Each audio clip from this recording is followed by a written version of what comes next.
todos conocemos la Tierra del Olvido como ese paraíso musical que Carlos Vives le vendió al mundo. Un lugar de cumbia, de alegría y de patrimonio eterno.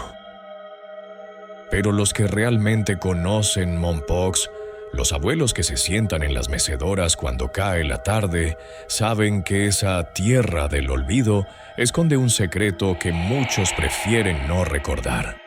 Saben que, a pocas cuadras de donde Vives remodeló su mansión de ensueño, existe otra casa.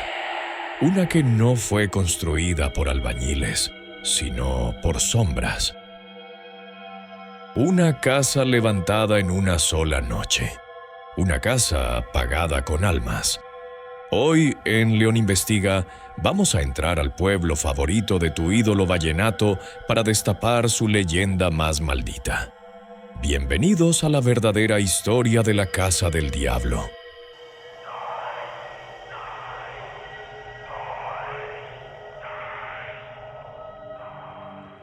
Para entender el terror, primero hay que entender la jaula. Santa Cruz de Mompox no es un pueblo normal. Es una isla atrapada en medio del río Magdalena. Durante la colonia fue tan rico como Cartagena. El oro, los esclavos y la nobleza pasaban por aquí. Pero un día, la naturaleza castigó a Mompox. El brazo del río se secó. Los barcos dejaron de llegar. El dinero se esfumó. Y el pueblo quedó aislado del mundo durante casi un siglo. Carlos Vives lo llama el realismo mágico, pero los psicólogos lo llaman aislamiento colectivo. Cuando una comunidad se queda sola tanto tiempo, las creencias se vuelven leyes y las supersticiones se vuelven realidad. Vives llegó aquí fascinado por esa energía. Compró la histórica Casa de la Marquesa, una joya arquitectónica que restauró con amor. Él ve la luz, la cultura, la música. Pero al caminar por esas calles empedradas, Vives también camina sobre cementerios antiguos y leyendas de Inquisición. Porque Mompox tiene un apodo que no sale en las guías turísticas: la ciudad de Dios y del diablo. Y es que en este pueblo la línea entre lo santo y lo profano no existe.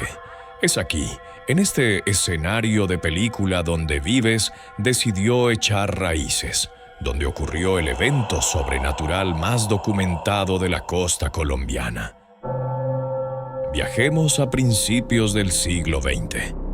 Mompox dormía en su pobreza cuando apareció él, Manuel Varela.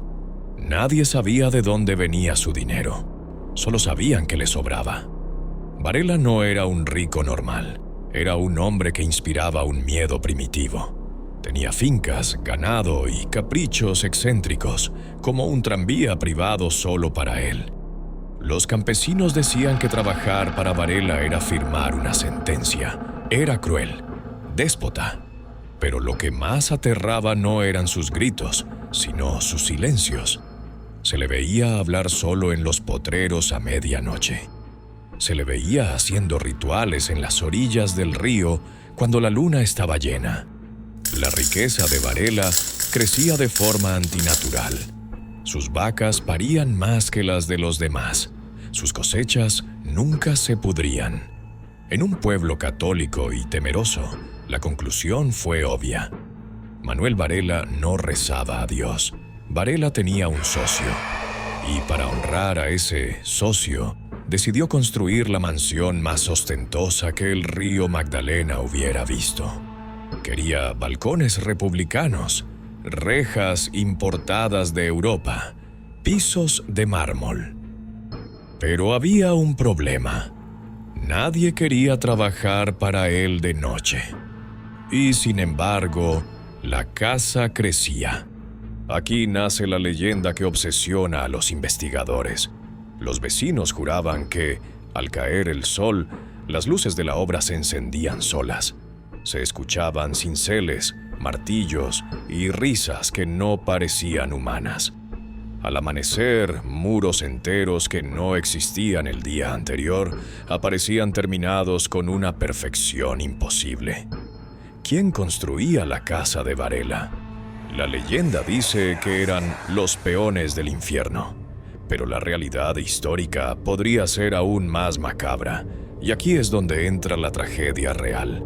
Se dice que Varela necesitaba pagar su cuota anual. El diablo no regala oro, lo presta con intereses. Cada año, coincidiendo con la terminación de una etapa de la casa o de sus negocios, un trabajador joven, fuerte y sano desaparecía. Nunca se encontraban los cuerpos. Las madres lloraban en las puertas de la mansión, pero Varela solo sonreía desde su balcón. ¿Eran sacrificios rituales enterrados en los cimientos de la casa para darle fuerza a la estructura? ¿O eran simplemente crímenes de un hombre poderoso que sabía que la ley no lo tocaría? Lo cierto es que la casa se terminó. Hermosa, imponente, pero podrida por dentro. Cuentan que Manuel Varela murió solo, gritando en su habitación, pidiendo perdón a algo que nadie más podía ver. Y cuando murió, la casa murió con él. Nadie ha podido vivir ahí en paz. Intentaron hacer un colegio y los niños veían sombras. Intentaron hacer oficinas y los archivos aparecían revueltos. Es como si la propiedad tuviera un dueño celoso que no permite inquilinos vivos. Volvamos al presente. ¿Qué tiene que ver Carlos Vives con todo esto? Vives no compró la casa del diablo. Esa sigue abandonada, esperando. Él compró la casa de la marquesa, pero al hacerlo, Vives aceptó el paquete completo de Mompox. Carlos no es un turista ingenuo. Él es un estudioso del folclore. Él conoce la historia de Varela. Y lejos de huir, Vives ha utilizado su influencia para que Mompox no sea olvidada de nuevo. Su escuela de música, La Perla, está a pocas calles de donde el diablo supuestamente caminó. Es una batalla espiritual. Por un lado, la memoria de terror de Varela. Por el otro, la música viva que Vives inyecta en el pueblo. Es como si Carlos estuviera intentando exorcizar el pueblo a través del arte, limpiar la sangre con canciones. Pero hay cosas en Mompox que son más antiguas que la música. Para terminar de entender dónde se metió Carlos Vives, hay que mirar a la iglesia. Existe otra leyenda que convive con la de Varela. Los tres Cristos llegaron en cajas al puerto hace siglos, sin destinatario.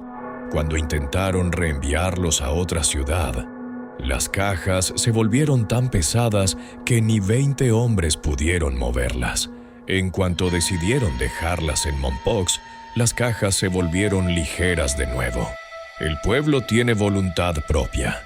Mompox atrapa lo que quiere. Atrapó a los Cristos, atrapó el alma de Varela y ahora ha atrapado el corazón de Carlos Vives. Carlos Vives vive hoy su sueño en la tierra del olvido. Pero cada vez que abre las ventanas de su mansión colonial y mira hacia las calles oscuras de Mompox, seguramente siente lo mismo que sentimos todos al conocer esta historia.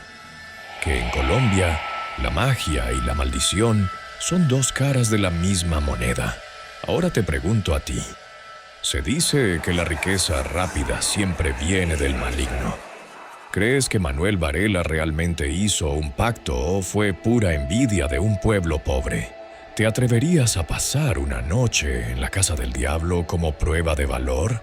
Déjame tu teoría en los comentarios. Los estaré leyendo. Si quieres conocer otro pacto famoso del vallenato, tienes que ver este video sobre Diomedes Díaz ahora mismo. Soy León y esto es León Investiga.